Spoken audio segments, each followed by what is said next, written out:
بسم الله السلام عليكم ورحمة الله وبركاته كم جرتن بليانكي نجا قبضو جرت والحمد لله بقى نجا انجراتن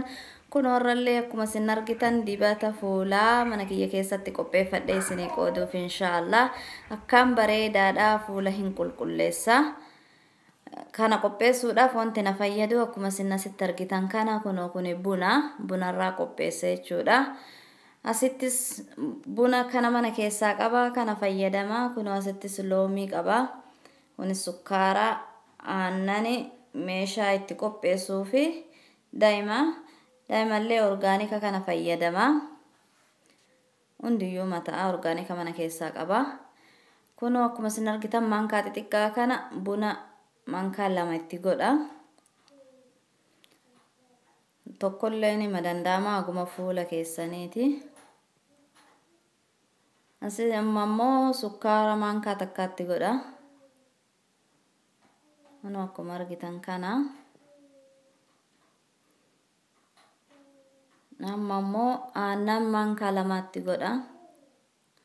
mankaanis xixiqquma kana gugurdaa miti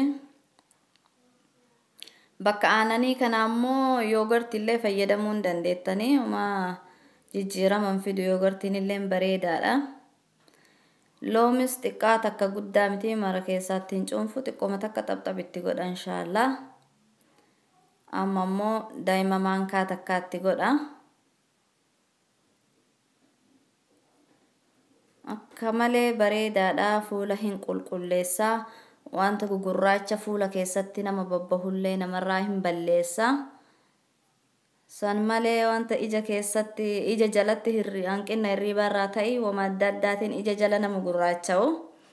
isallee hin balleessa yoo itti deddeebi'anii fayyadaman inshaallah sirritti wal keessa makaa ganni wal seenu yoo inni sirritti wal seenu didee bunni gariin xiqqoo firiin isaa qajeelatti hin daakkamu guguddaa waan ta'eef bishaan ibiddarra godhaniiti kun akkanatti akkanni sirritti wal seenutti sirritti makan inshaallah kuno kiyya sirritti wal seene maashaallah chokoleetti wayii fakkaate ammoo dibadha no fuula kiyya saamunaadhaan dhiqadhee qulqulleessee jira suuta fuula kiyya hunda isaatiiyyuu diba inshaallah fuula fakka malee gaariidha garuu guyyaa hunda wal jala hin dibatanii torbaan keessa yeroo takka yookiin lamaan gaha jala fuula ija jala akkas nama gurraacha'u sani fakka malee dawaadha walla yoo deddeebi bakka san massaajii itti goggodhanii itti deddeebi'anii dibatan namarraa balleessa inshaallah san maleellee hidhii nama goggogu hidhii kana gogaarra du'ee as duratti amma goggogee nama jejjedhu kana irratti riganii luqqisee kaasee bareecha maashaallah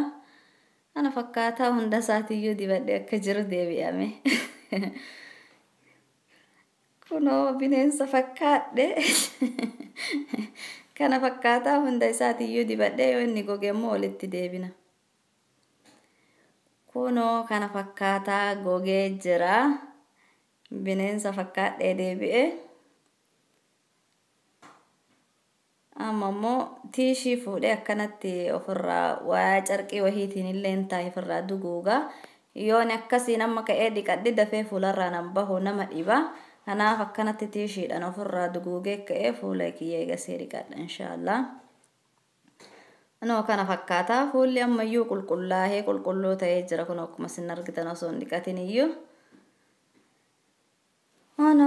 mammoo dhiqadhee deebi'ee kana fakkaata fuulli kiyya